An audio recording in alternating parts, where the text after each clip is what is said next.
Hey everybody, Gisele Grenier here. So in this class, I'm going to, uh, Halloween's coming up. Whether you want to do it for Halloween or just to create something a little bit more scary, Day of the Dead's coming up.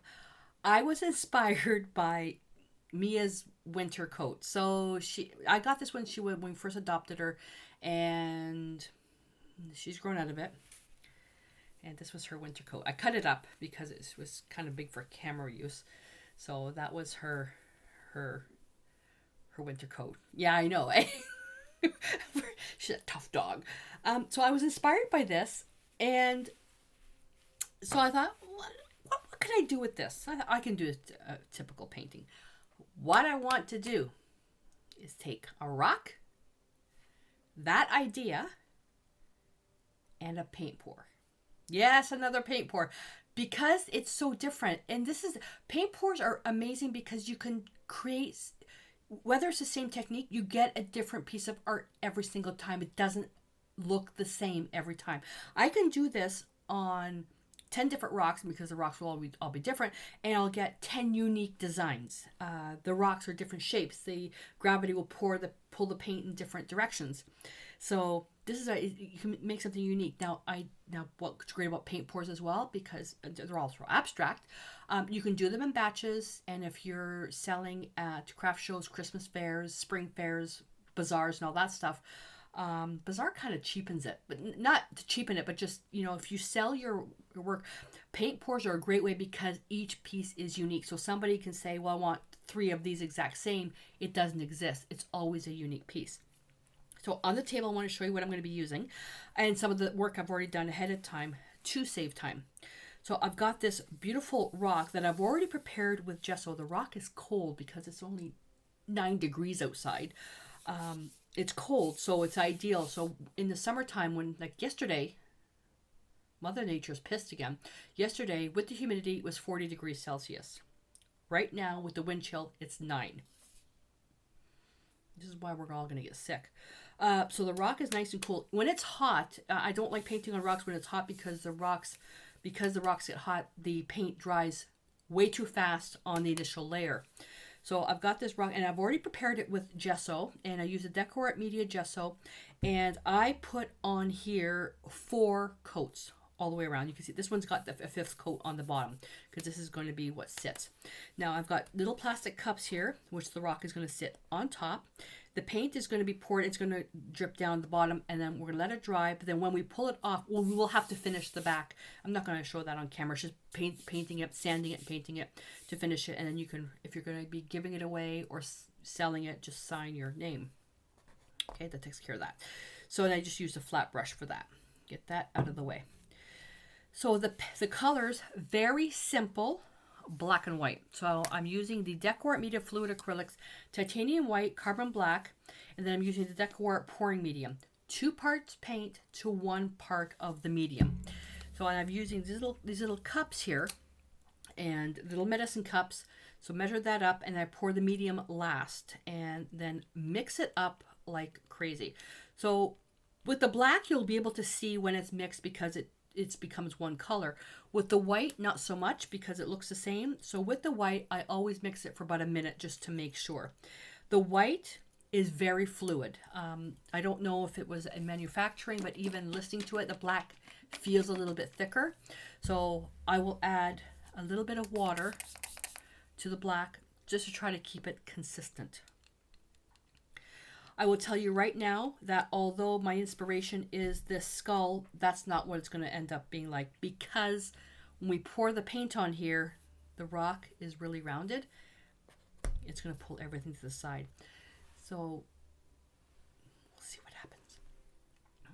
I'm going to pour the black first, then the white, and I may do the black again. I don't know. So we'll see. And I've got everything on palette paper to catch everything, and put my disposable gloves on. So with this, again, it's a great thing to, in batches, and all that's needed after this when it dries in a couple of days is just the varnishing. Varnishing will depend on what you're going to do with it. So if you're going to put these outside, use a polyurethane varnish. If it's going to stay inside, for sure, for sure, you can use the DecoArt, the actual top coat for the paint pour. So, and I'm just thinking now what I also could have done is I could have with this painted the rock black first, then do the pour. Let's just see what happens if we just do the pour straight on.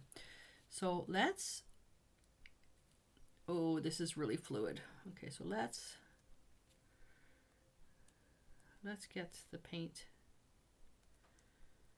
on there. And I am going to have to tilt some of it. And I'm looking at getting a nice thin coat. And of course, that's not happening.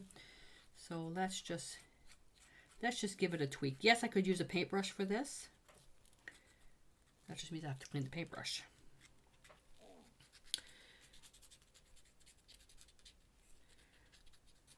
See, that was simple. That was simple. All right. There's no way I could have painted this black with this type of finish that fast. No way.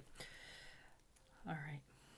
So this is where it's going to get interesting. The minute I pour the white on here to create my lines, they're going to go all over the place. So what I thought I would do, oops. I cut these straws, big straws on an angle. So you got that there? So what if, oh, you know what? Let me change my gloves. Thinking, what if I use that to pour? I was using squeeze bottles before. Squeeze bottles were way too big. I was getting large, really large streams. This one here, I want it to be really, really small.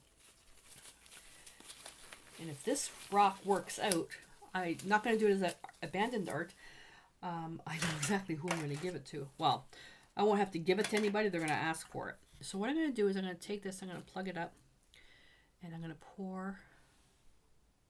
Oh, I can't see that close without taking my glasses off.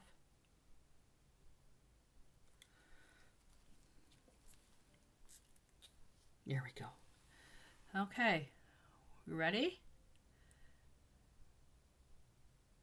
Oh, not even close. Okay, well, nah, that's not gonna work. But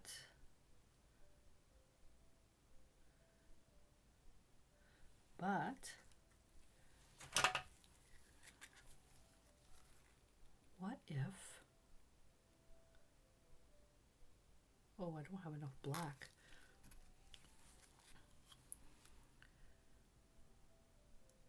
So the paint pour for this, no, the gravity is just too strong.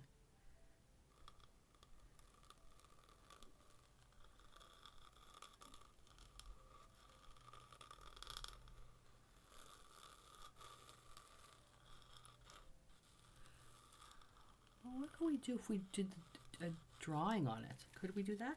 What if I scooped up some of this paint? Oh, that works.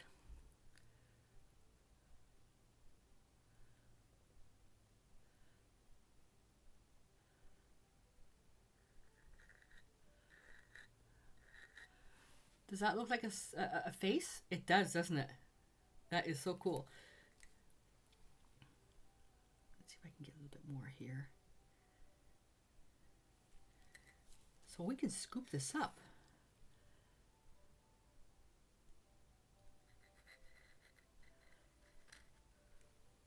Ah, okay. Drag the straw through here.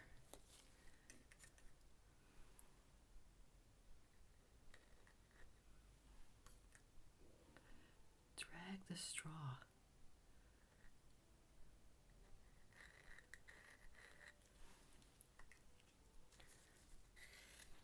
Okay, let's get inside the white, which will be the eyes, and the nose, and then the mouth. Alrighty, I see some beautiful striations happening here. So we could then very carefully is to encourage where we want the, you know what's going to happen? It's going to fall. If you tilt it just a little bit, and then everything will...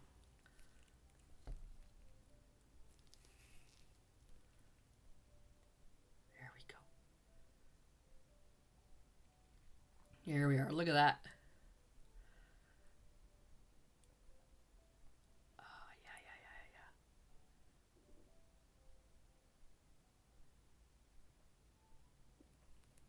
There we are. There's our skull rock. Tilt it the other way. Put that on there. So what's the cool thing about this is where the eyes are, the gravity's pulling the paint and it's making the eyes look like sad, sad, sad, ghostly sad. We can just darken that a little bit.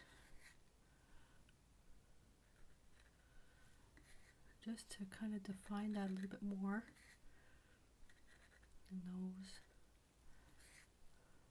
I don't know if I want to do anything more there, but the white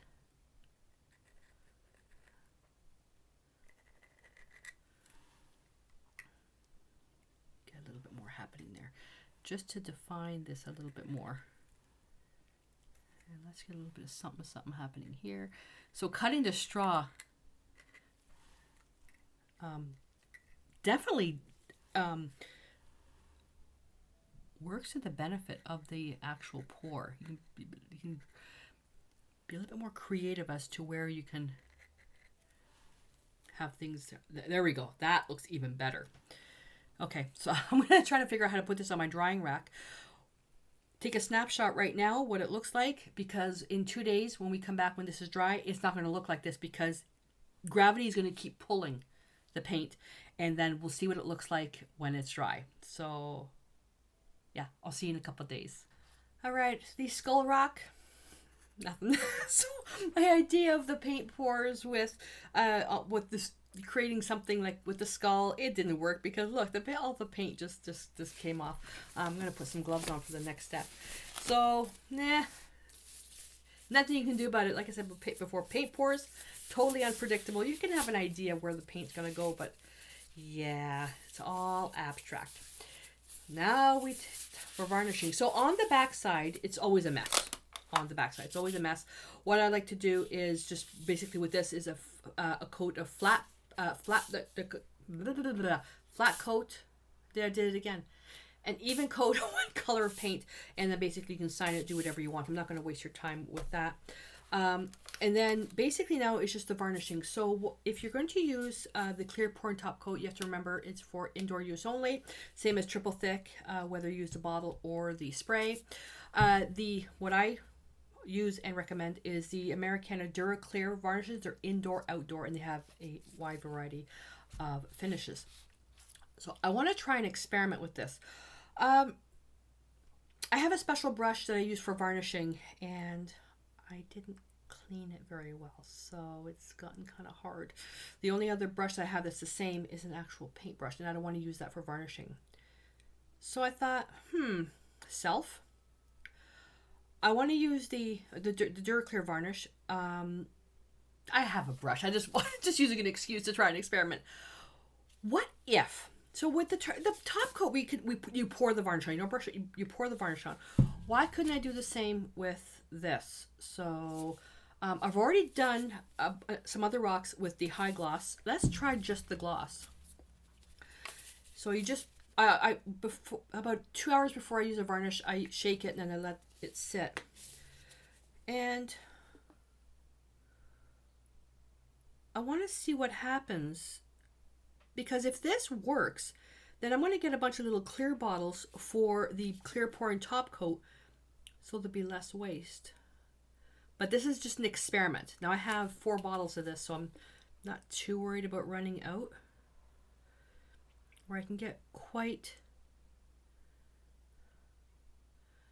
be quite careful. Now, liability, if you're going to try this for the first time, if something goes wrong, and if you end up wasting a lot of paint, not on me.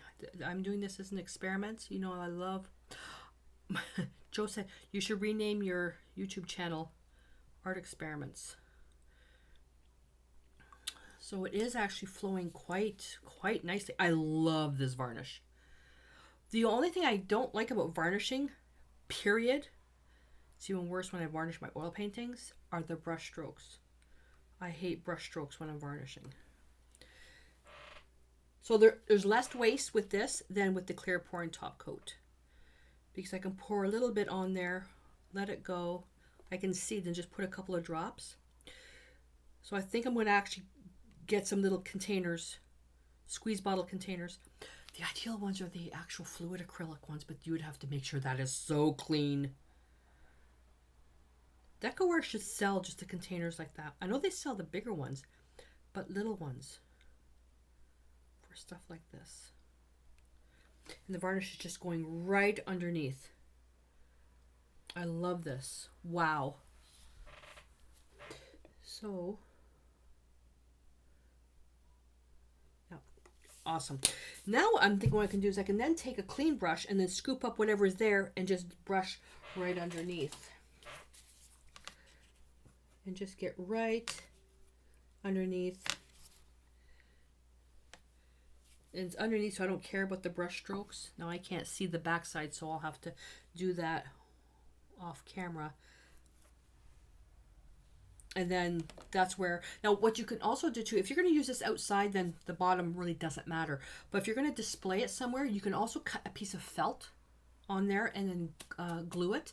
That way it'll protect the table or whatever it's on. But I know this is going to be used for outdoor. What I could have done, and I had this thought just before I started filming, is, and I don't know if it'll work because I've never done it. Once it's, I don't know if, so DecoArt's got this glow in the dark medium you can add it to paint. An experiment would have been, let me put this in water. An experiment could have been taking that glow in the dark medium, adding it to, let's say, maybe the white paint, and then see if the actual rock would then, with all the striation, glow in the dark once it was dry. I don't know if that would work, but because this is for, you know, Halloween, that would have been really, really cool, being outside, glow in the dark and all that stuff. All right, so I'm gonna wait for this to completely dry. I'm thinking I'm gonna leave it till tomorrow. And then when we come back, I'm not editing it out if it doesn't work. When we come back, we'll see what it looks like. And hopefully it does work with pouring using the polyurethane, because a lot less waste doing it this way than just pouring it from a cup. All right, so I'll see you when it's dry. Alrighty, so the rock is all dried and it's super shiny. Pouring the varnish on this worked, so that'll be something I'm going to continue to do with the varnishing. So I see eyes and I have a kind of a draggy mouth there, so it turned out just fine. Although I was hoping to create a paint pour in the shape of a skull. When you do a paint pour, what you intend on is never what it's going to end up with, because there's too many variables, unpredictability. A rock, of course things are going to go onto the side, so use that as a lesson. When wanting to plan out something a bit more detailed, you know what's going to happen. All right, so with this, all I'm going to do is basically finish the bottom with some varnish, because it's going to be going outside. If it was staying inside, just put a piece of felt to protect the table, and it's ready to go. So I would love to see your version of this, so please post a picture in the community. If you have any questions, post them in the comments below, and I'd love to see what you've done. All right, so until I see you in the next class, stay inspired.